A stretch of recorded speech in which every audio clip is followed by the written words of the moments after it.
This is the all-new Community Connection. I'm your host, Jade, Harrell, keeping you connected to our community.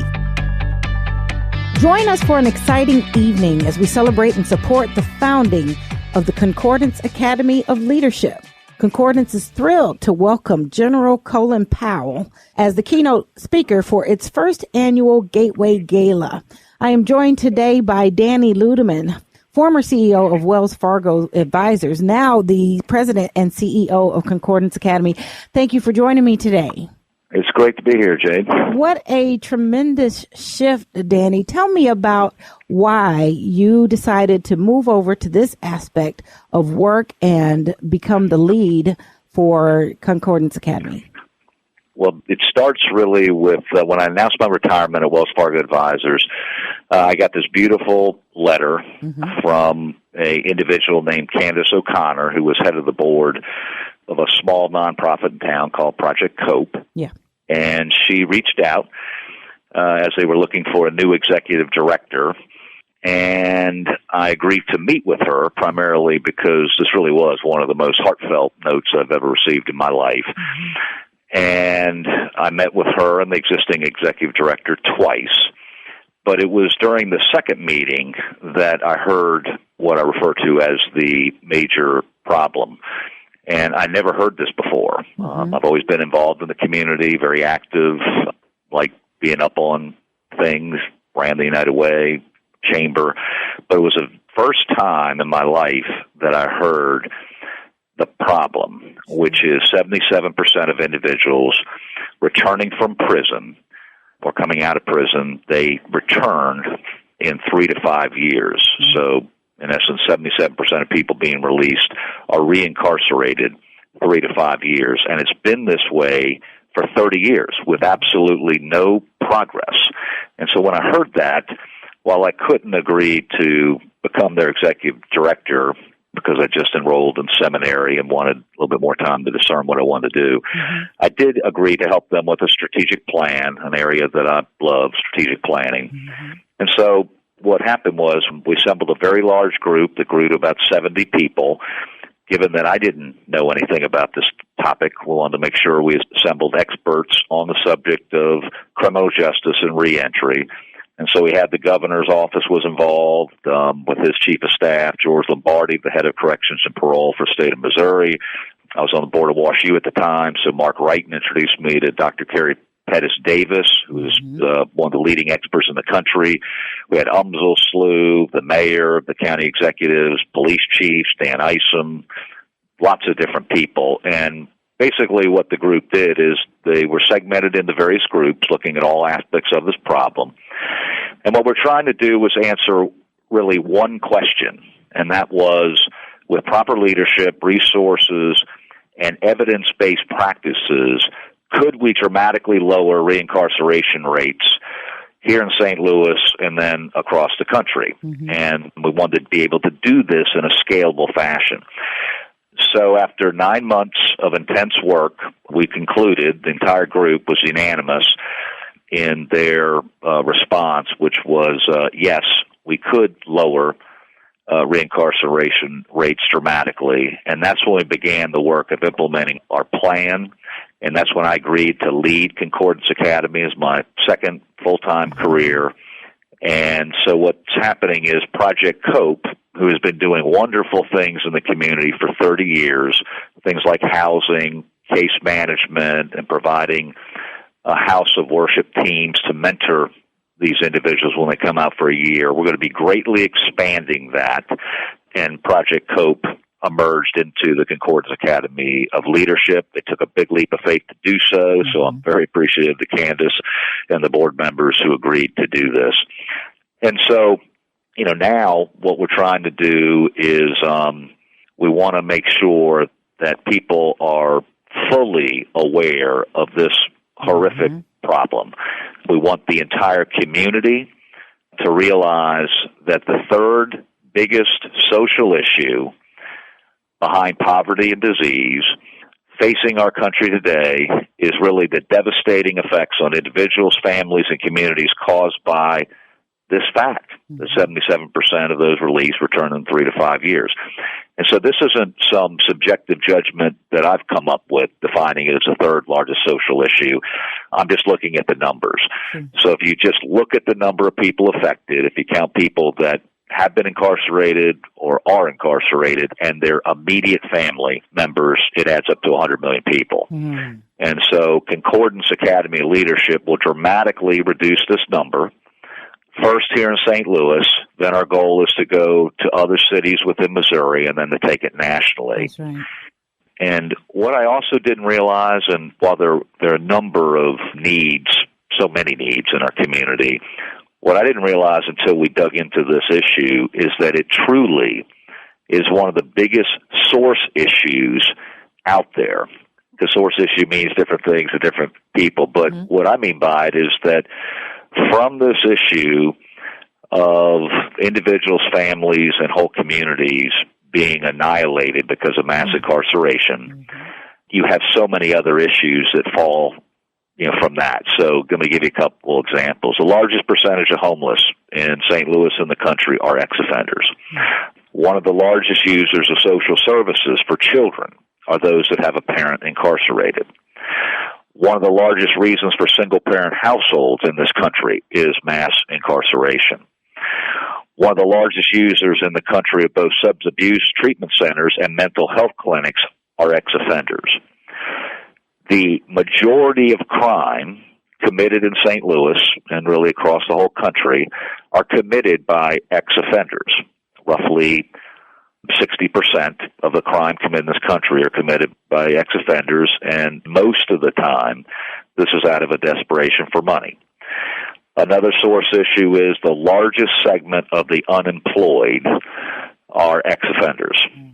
There are 10 million children who have at least one parent in prison. And these children have a 70% chance of going to prison themselves. So the point in trying to address this source issue is that if we can lower the reincarceration rates dramatically, these downstream impacts are eliminated. They aren't just modified, they're eliminated. Sure. I want to rally our whole community. What I love about St. Louis is when an issue is highlighted or you put a spotlight on a problem in St. Louis, I just can't get over how time and time again the whole community rallies behind to solve this problem. And I want our community to rally around this issue because it can be solved, but unfortunately it has been ignored way too long. Understood. So help me understand then, as we talk about the source, what is the cause? That's an incredibly high number. 77%, that almost speaks to say that once we go in, it's just ineffective. What purpose did it serve to be incarcerated? What is the reason that so many end up going back? There's not one reason, which is why it makes it a little bit more complicated. There are lots of factors involved in somebody being reincarcerated again. So that's why I think the problem has not been solved, because it's a multidimensional problem, and I would say that's true of a lot of big issues out there. This is complex, but you can break it down. And so I would say there are a couple reasons, and I put them in kind of three buckets, and these are general buckets. But first, there's socioeconomic effects that are clearly at work. So a lot of this population are from poor neighborhoods where you have a breakdown in the family unit. You have there is poverty at work. A lot of symptoms from that are people drop out of school. So a lot of people do not have high school diplomas, and because they're desperate, they start engaging in criminal activity at an early age. So you got the whole socioeconomic factors that are at work. So common that's culprits. there. Yes. So then the second kind of bucket overall are what researchers and academics would call criminogenic factors. And there are actually 12 criminogenic factors out there, but probably the one that maybe a lot of your listeners could relate to, and I could relate to, one of those, for example, would be trauma.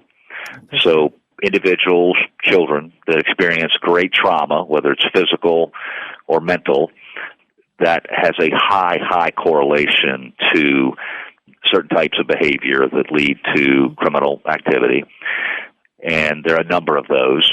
And then the third bucket is what we call just the effects of being incarcerated. So if you and I, or one of your listeners, went to prison, it's going to vary a little bit by person, but roughly somewhere into 6 to 9 months into the process, our cognitive thinking would start changing, and it's due to a survival mechanism because the environment is so different in prison than outside that your thinking is dramatically altered, again, as a survival mechanism. And so when people come out of prison, so just follow this for a moment. Yeah. So when people come out, 70% of the population is still suffering from some type of substance abuse issue. So that's one huge factor. So if you still have an addiction to a substance, it's hard to, live a normal life. Second, when people come out, about 25% are dealing with some type of mental health issue. Then you have things like, because a lot of these individuals did not finish high school, they do not have many skills. So a lot of individuals are deficient in verbal and math skills. They're deficient in just working. A lot of these individuals went to prison, when they were younger. And so they just come out. They want to do well, but they don't have the skill set. You got substance abuse, you got mental health. And so it really is no wonder that so many people end up going back. They also, I would say, are very ostracized. So you've got this felony, what I call the scarlet letter F, that is branded on each of these individuals. And even if they're not struggling from some of these other things, they have skills. They don't have any substance abuse issues. They don't have mental health issues. It is just so discouraging when people apply for a job or when they, get involved in certain activities, wholesome activities in the communities. They cannot escape this scarlet letter that's kind of branded on their forehead. I mean, we all have certain prejudices, which is, prejudging. And so this group, though, experiences a lot more of this than most do. And so we also, with getting the word out, we were hoping to change perceptions of this population because, and I can tell you from firsthand experience, that when I first had my meeting with Candace talking about Project Cope and this whole effort, I must admit, I had some of those same prejudices about this population. And I'm now somewhat embarrassed to admit that. And so That's when empowering. You spend time getting to know these individuals, you really do find that, we're all made in God's image. These are individuals that, yes, they committed a crime. A lot of them committed a crime early on in their lives. And what we need to do, I believe, is to forgive and make sure that we give these individuals a second chance to live productive, joyful lives, and that's really what Concordance Academy of Leadership is all about. Absolutely. Well, I'd like to bring into the conversation Gary Dollar, who's your Chief Administrative Officer. Hi, Jade. How are you? Hey there, you? Gary. Great. Oh, my gosh. Very excited and motivated by what I just heard. Yeah, this concept is wonderful, and Danny's just done a phenomenal job in building this and putting it together. Absolutely. Well, think about that. As involved and as engaged as he was and knows the city from many different angles and levels, that a 30-year problem was an untold story even for him. Right. Absolutely. So that goes to say that now that we're shedding light and in the areas that he describes, there certainly can be a way to address, and I think will create tremendous change in our region. So talk a little bit about how you all address these made known concerns. What do you do to turn these areas around for our friends that come out of incarceration? And not only for them, but also for their families, Exactly. and really for the entire community. So you provide support for the families in addition to? Yes, we will be working with families as their loved ones come out and even before they come out. But as they come out, we'll be working with them to try to make that integration just as solid and as strong as it can be. And that really comes through our work in the community called Life in the Community kind of work. How do we help these individuals coming out of prison to engage in the community, but also helping the community engage with them? And that begins with family and those close to them. So as you think about this, we will start working with people 6 months before they come out of prison so that we can get started, have them prepared for day one when they come out. And so there'll be education and employment skills and employment attitudes, preparation for work taught there. We'll be talking about cognitive therapy and mental health work with them, mental health services. Then as they come out, we'll be, again, continuing to work on education and life skills. Working on employment, as you heard Danny say, employment is a huge issue, one of the main reasons that we see recidivism happening. And so making sure that they have employment, we will actually run an employment program, an employment agency to make sure they're out there, making sure they have good and suitable housing so that we're building success for them. We'll be working on substance abuse, both inpatient and outpatient substance abuse as they come out. And then, of course, all those elements of mental health, life in the community kind of things, just to help them develop success. Another thing we're going to do is we will actually have lawyers on staff who will help them in coming out. A lot of people don't realize that as they come out, they have issues around unpaid debts, child support, those kind of things. So how can we help them to get their records in a way that helps them stay out of prison and stay out of challenges? So all of those kind of things. This is a complete and full look at what it takes to be successful in life and trying to surround them with caring people through our support teams, but with all these very direct services that allow them to build success and find the support they need to remain in the community rather than going back into prison. Sure. Now, do you have a special focus on our friends or loved ones that have been incarcerated for long periods of time? Because certainly there has to be a real shift in lifestyle focus and paradigm having been in an environment of incarceration for a long period of time. So even if the social needs are met coming out, you know, your bills, getting things aligned, getting you some housing, getting the education, having had that experience and the things that maybe led up to incarceration, do you have something that also addresses that piece? Right. So the whole piece around the therapies and coming out, so whether someone's been in prison for 2 years or they've been in prison for 30 years, we're going to develop and put those services around them that they need based on their experience. So this isn't a one-size-fits-all. This is very individual, very what does this individual need? And so we will have people, trained social workers, who will be engaging with them as individuals, not just as a classroom of people, but with individuals. What does this particular person need? And so no matter how long they've been in prison, and we will be taking people, it'll be a randomized sample coming out of prison. And so we will not be just cherry picking, well, this person looks like they could do it.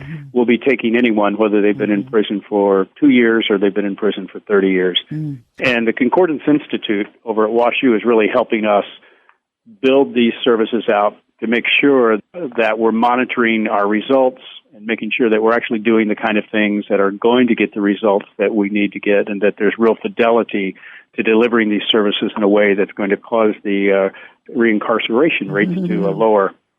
Yeah, this is a tremendous effort, and I'm very excited to hear about it. Yeah, it's a huge effort. It's a huge but effort. a very needed one in our community. Much needed. And I wonder, you've heard the adage that it may be easier to help someone before going in than it is to fix them once they are so-called broken. Absolutely. But I do think if you can see the difference and the examples thereof about success as they progress through this Academy of Leadership and their lives change, that can also illuminate the opportunities that exist that can prevent some incarceration. I know there's systematic things, but as far as a person's life is concerned and their choices and opportunities, I'm certain that it will shed light on that as well. Right. And we know that, for example, in that way of prevention, we're obviously looking at people coming out of prison, but we know that in families, children who have a parent in prison are much more likely to end up in prison themselves. But if we bring that parent back into the home, bring them successfully, and they begin to develop positive, good relationships with those children, they're able to support those children and create that quality of life that we want for every child in our community. You're going to see better outcomes for those children. All the way around, we'll see better outcomes for all of us. I personally think that you'll see reduced incarceration rates at some point because parents have been restored to being parents and doing what they want to do and need to do for their children. Sure. Well, like Danny said, that we're really looking to fix a very big problem. And absolutely, the minute that is done, we'll see a big improvement in our region. Well, you're starting out with a great event. And this is the first annual Gateway Gala. Well, I'll let Danny tell you about the gala because he's really been instrumental in getting our speakers and those individuals. It's going to be just a wonderful, great evening, and everyone who's there is going to have a wonderful time and learn a lot. So I'll let Danny tell you about the gala. Okay, sounds good. Hi, this is Danny again. You are quite the rallying general in making things happen and get things done, Danny.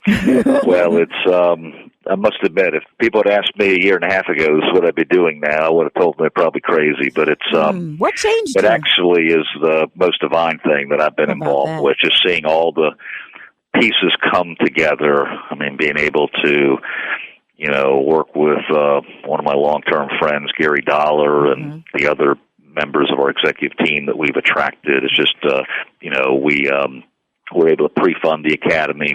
We raised $9 million in the first 4 months from public entities. So many corporations and individuals have stepped up nicely to support us as well as the entire community. So it's just been, I feel extremely blessed, and just to be able to be put in a position to experience this kind of support is just not only humbling, but it's I'm very, very grateful. So, you're creating quite a legacy. So share with us then about the event. Yeah, there are three things, actually, that we're trying to do with our event and really in getting our word out. One is we just want to educate and have people fully digest this problem that's been going on for too long, which just breaks your heart that, 77% of people go back to prison. So we want to get the word out. So that's one of the reasons we're hosting the gala. The second is we hope that we can help change perception, this prejudging that I talked about. The word ex-felon, I didn't know this, doesn't exist.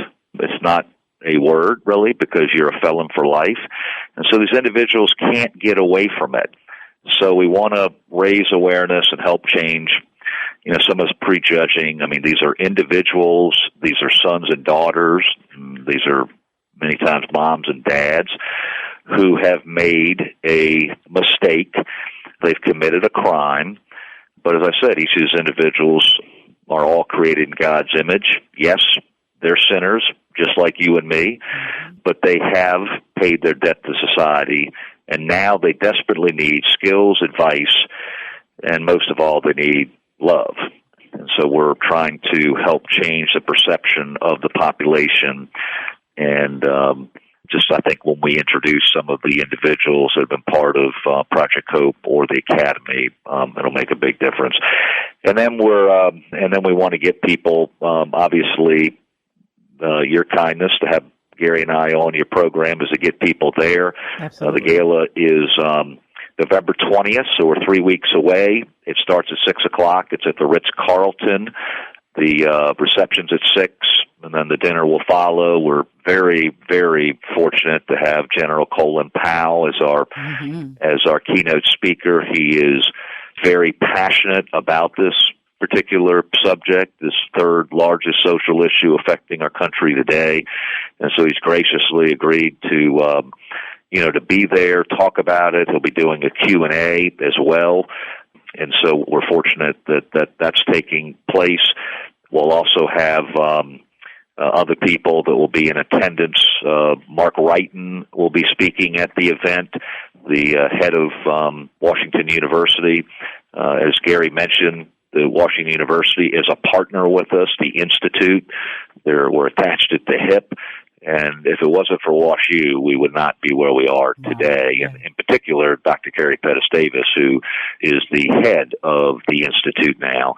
We'll also be having, there'll be a number of public officials there. We expect a number of elected officials to be there. But again, the purpose is a fundraiser, so we do want to raise money. I pre-funded it. The group actually helped pre-fund it for 3 years. We want to have a cushion of pre-funding it one more year for 4 years. And then our hope is to enter into a pay-for-performance contract with the state of Missouri so we can literally help thousands of people across the state of Missouri. And then our plan is to go national, enter into pay-for-performance contracts with other states so that we can literally help hundreds of thousands of people who are hurting, who are scared, who are lonely, who feel totally abandoned. So we're trying to get the word out that when you talk about justice, and if you want to look at it from a biblical justice basis, it's not just concerned with the punishment of wrongdoing. That's a part of it, and that's, I think, essential. But it's also biblical justice involved with the healing of wrongdoers and their restoration to the community. And so, fortunately, we have a loving God and we have a just God, but where would all of us be if God was just about justice? And so that's what we're trying to, to get the word out and to talk about this problem. We're going to need lots of volunteers as we go forward.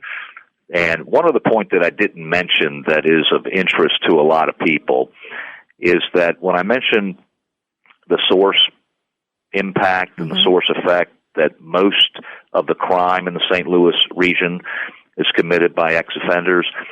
So in talking with the police chiefs and talking with Dan Isom, it is a very factual statement to make that there is nothing that will have more of an impact on reducing crime in the St. Louis region than helping these individuals, improving their lives, training them, giving them the skill sets to live joyful, productive lives. There's absolutely nothing that will reduce crime more in the St. Louis region than our program. Wow. And so, with the uptick in violent crime and the fact that it's expanding more, it's not just a problem in East St. Louis or North St. Louis, it's a problem, when you have somebody that is, murdered at the Drury Inn, you have somebody at the movie theater on Olive where there's a shooting, Chuck E. Cheese where people take their children, there's a shooting. As it gets more into the community, I'm absolutely convinced that this is the number one topic on people's minds right now, not just in St. Louis, because crime is up everywhere, all over the country. And so by supporting the Academy, not only are you restoring thousands of lives of individuals, families, and communities, you also are making the community much safer. So I wanted to make sure that I made that point. But this is very, very exciting, and I am encouraged and believe that it will make the difference that you also hope and strive for.